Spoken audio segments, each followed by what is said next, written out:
I was not amused. I'm gonna just start off. What's up, everybody? It's your boy Wes Granule Watson Sub, Urban Nerd. This is the channel where I give my nerd views on today's nerd news, but I also give my reviews on movies that I watch. And so, I watched a movie that everybody's been hyping up for me. You know, like, sorry, let me just switch this. It's a movie, you guys know it, it's in the title, it's called The Quiet Place. Now, I went in this, you know, with, I don't know why, but I went in with some high expectations because everyone was like hyping this movie up. The movie on the weekend made $50 million. I thought it was going to be the next Get Out. Everyone's just talking about how amazing it is. There's barely any words. And I watched it, and it was okay at best. Okay at best. Why? I don't know if it was me. I'm paying too much attention, but I'll give it this. Now, before I start ripping it apart, I'll give it this. The actors were great. The way they acted and conveyed their emotions without even speaking. John Krasinski, you know, the guy from you know, the Office. Yeah, he's a funny guy, but he directed this, and he's also the father. And Emily Blunt is his wife, which in real life, they're both married. So this was kind of something kind of different and kind of cool, having an actual married couple play a married couple in a movie. And I was looking forward to seeing this. It was them, and then there was an actual deaf girl that they had playing as the daughter. Her name is Millicent Simmons. And then you had the younger brother, Noah Jupe. And as far as acting go, like, they were good. They were great. It's just the rest of the movie where I have issues. First of all, this is going to be a spoilers. I'm going to let you guys know. First of all, this is spoilers. The younger brother dies in the beginning. And we've all seen it. We saw pretty much how it was going to happen in a you know, trailers and commercials, but we just didn't know. We thought he got to the father. Which I was thinking in my head, I'm like, the way they showed in the commercial, the thing's running a lot faster than him. How is he going to get to the son and stop it? So, spoiler alert, yeah, he doesn't get to the son. The son gets taken. But the main issue, and then even in the movie, they go about saying, Emily Blunt at some point says, what kind of parents are we? What kind of parents are we? You're bad parents. You're very bad parents. Why? Because, first of all, I can understand you don't want him to have the toy, no problem. But you find out that the father's like an engineer. He could have, and then you see the little sister do this. She takes the toy rocket ship and cuts the sound and leaves the light. You're telling me the father couldn't think of this? He tells the son, no, you can't have it. Then the sister gives it to him, says, you know, okay. And then no one's watching these kids. Like, in a world where you have these animals that will rip you apart, the second there's a sound, you guys just blatantly just walk on, like, walk ahead and leave your kids behind. No, if you're traveling together, the correct thing would be have the man in front, have the kids between, have the mom behind the trail to make sure no one goes off the path. That's just common sense as far as parenting, but yet they don't do this. And this is where I start getting the issues. Because there's a lot of, like, this as far as parenting, like, I understand you're not paying attention and you know, you want your kids to grow. But in a world where anything can kill you, well, these animals or monsters that you see later can kill you, you kind of want to keep a close eye on it. So, therefore, like, you know, the kid, somehow he takes it and then he takes the batteries. He turns out at the worst opportune time. So, and then, bam, he gets taken. Skips ahead, and you find out that, I don't know if the time, because it says 472 days, and I don't know if this is 472 days from the time it happened, from the time the kid died, or from the time these monsters came about. So, I'm just assuming, because there's no age. You don't see any of that thing. So, I was kind of confused. I didn't know where this 472 days came from. Why even say that? Just say a week later. Because we don't know. You know what I'm saying? So, later on you see the sister, she feels guilty. Of course she feels guilty. Why? She's the one that gave the toy to the kid. And then there's sort of this friction between the father and daughter, which I don't understand why. Because at some point she's about to go down in the basement, and he was like, no, you can't go down there. She was like, why not? He's like, you just can't go down there. I thought there was something important, something special. No, He was working on her hearing aid. He was giving her hearing aids, so why not let her see her down there? It made no sense. After the movie was over, I had no idea why he kept this girl from going down to see the movie. It just didn't make sense. Why he wouldn't just tell her, and then like when he tried to hand her the earpiece, and then she was like, no. He was like, no. And then she's like, no. He's like, stop. Stop. Stop it. Like, basically, he tells him. And I'm like, okay, she's fighting this, but as a father, you'd be like, if you can hear, it will make it so you can survive a little longer. I mean, that's all you had to explain to her. It's common sense. And she said, you keep trying, you keep trying. Yes, you keep trying because once you're able to hear, then you'll be good. You can survive better. If anything happens to me, you'll survive. But whatever. Going past that, there was cliches, and there was definitely foreshadowings that I saw. You know, as far as the one thing I like the idea is them putting the sand down, and I like the way they painted the spots where you could walk, so like, there's no creeks or whatever. But this is where another huge issue comes in. These monsters, where the hell are they coming from? I see on the board, it states that there's 3. There's only 3 of these monsters. So how is it that these monsters get to any noise within seconds? If you guys think about it, just break it down in your head. Think about it. Your town, whatever town you live in, think of how big that is. And then think of where you live in that town. Now think of from the north side, the south side, east side, the west side. Just think of the perimeter of your town.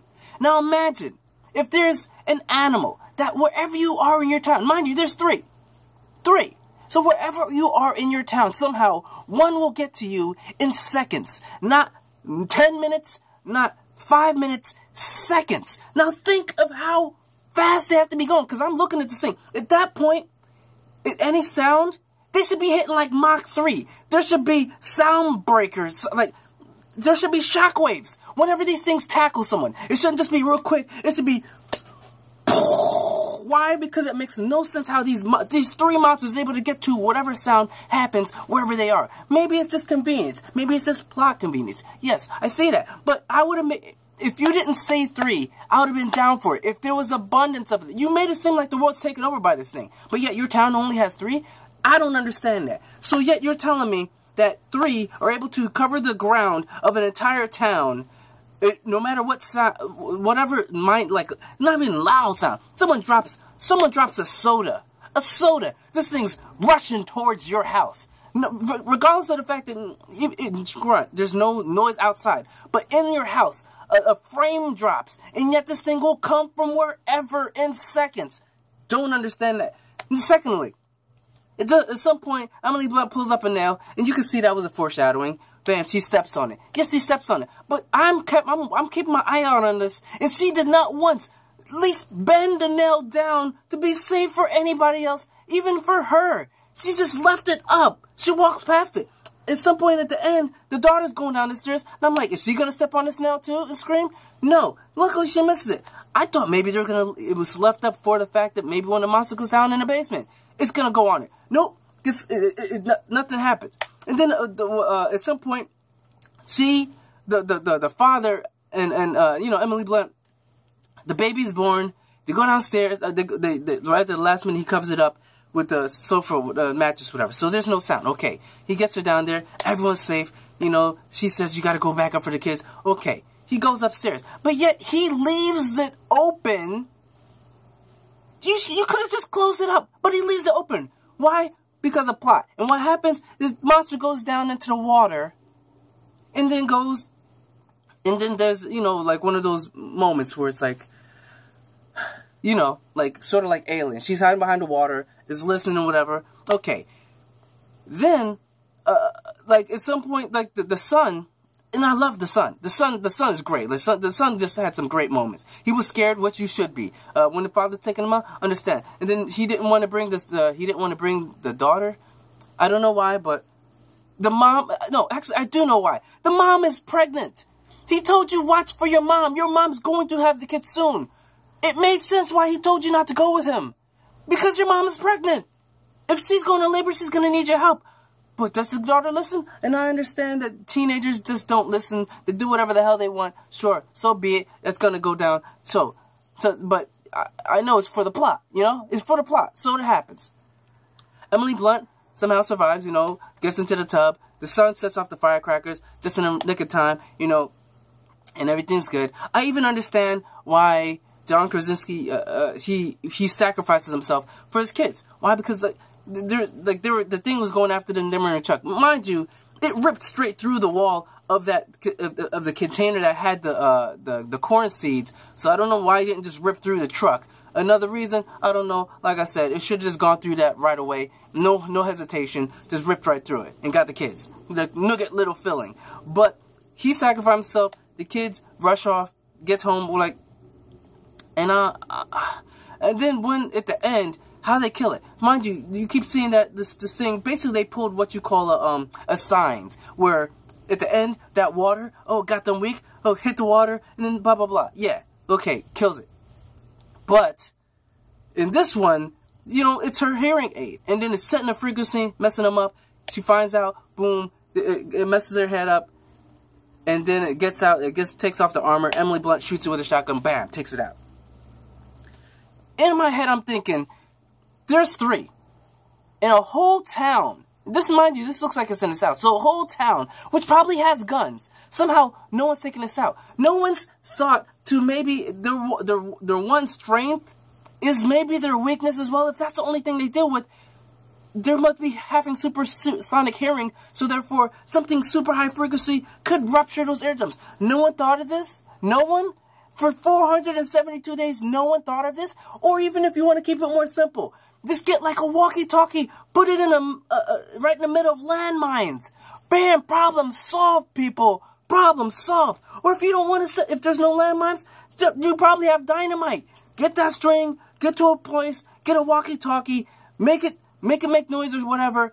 Once they gather around, boom, take them all out. There's 3. And yet, in 472 days, no one took them out. No one had a plan. No one figured anything out. I'm sorry. As much as I would love to love this movie, I can't say that I can't. I was extremely disappointed. This movie was overhyped in so many ways, I don't know how to express it.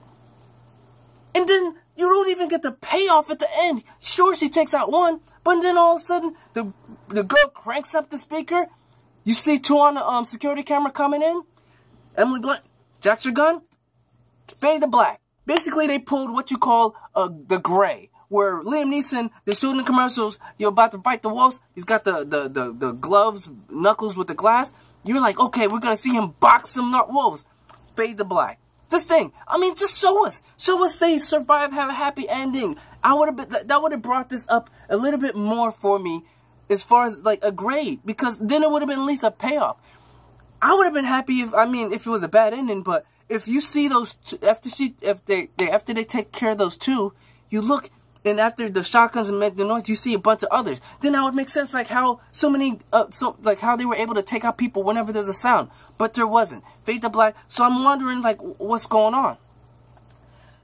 I know I'm ranting, but it seems like I don't know if I'm the only sane one that realizes this movie isn't as great as people make it out to be. It is okay at best. It was entertaining at some points. It was very thrilling, and I did love the acting. The premise was great. The script, as far as like what was, because it was all in sign language, which, like I said, I liked that. I liked the premise. I liked the actors. I liked the way they acted. It's just plots just didn't make sense.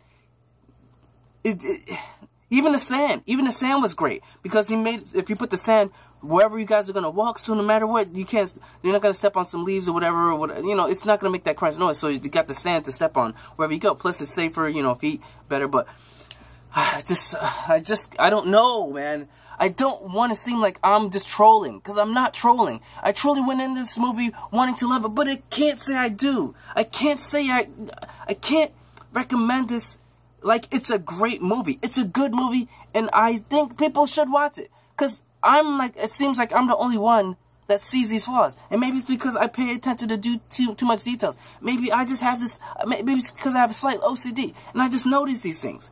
But it was driving me crazy watching the whole movie. So, if I had to give it a grade, I would have to give it a C. It is not a bad movie. It's just for me, it was driving me crazy seeing all these things, seeing the, like, bad parenting 101. You know what I'm saying? When she, like I said, are we bad? Yes, you're very bad. You're very bad at parenting. It is your fault. It is your fault. She's talking about, I should have been carrying him. You didn't have to carry him. Just let the kid walk in front of you like a regular parents would have done. You don't just walk through the woods, let these kids trail behind you, especially the smallest ones. What, are you crazy? She wasn't even pregnant at the time. So, like I said, in the end, I give this movie a C. See it if you want to see it. See if, like, you know, maybe watching this video will let you guys realize maybe there are some flaws. And that's pretty much it. So, I'm sorry for ranting like this, but I just had to get it off my chest. So, remember to subscribe. Check out my last review of the movie, last movie I've seen, and check out the playlist of all the movies that I watched. And remember to share, like, tell your friends. I'm Wes Grant. You've been watching Suburban Nerd, and you've just been nerdified. Catch you guys on the next movie review.